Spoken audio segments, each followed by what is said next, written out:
Saudara, tradisi mudik Lebaran merupakan momentum penting bagi masyarakat Indonesia untuk kembali ke kampung halaman dan berkumpul bersama keluarga. Untuk mendukung perjalanan mudik yang aman dan nyaman, PT Jasa Raharja Putra menghadirkan layanan JRP Insurance untuk memberikan perlindungan tambahan bagi masyarakat selama periode mudik Lebaran.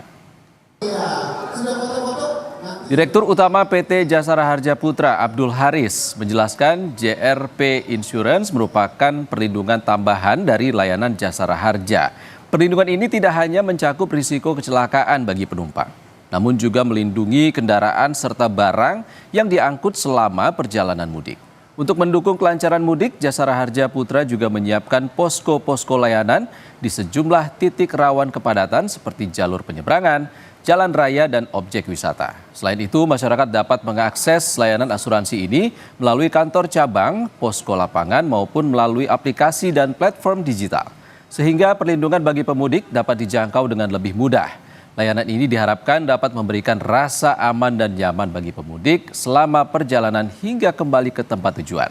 Sebagai dukungan terhadap momentum mudik Lebaran, Direktur Utama PT Jasa Raharja Putra pun turut menghadiri pelepasan tim mudik Gesit 2026.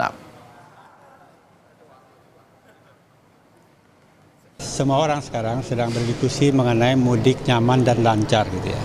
Nah, Jasa Raharja dan Jasa Raharja Putra itu bagian dari memperlancar itu. Jasa Raharja itu memberikan perlindungan terhadap para dalam kecelakaan lintas jalan dan alat angkutan umum. Dan ada juga beberapa titik yang memang menjadi concern dari Jasa Raharja Putra. Misalnya kita lihat di penyeberangan. Di penyeberangan itu sudah ada produk yang memang sudah dijamin oleh Jasa Raharja dan kita top up dari itu. Artinya memberikan perlindungan kalau Jasa Raharja terhadap orangnya, kita memberikan perlindungan terhadap kendaraannya dan juga kepada barang yang diangkutnya. Seperti itu. Jadi dan kemudian juga kita tahu di masa mudik ini juga tidak hanya perjalanan orang tapi juga ada keramaian di tempat-tempat wisata.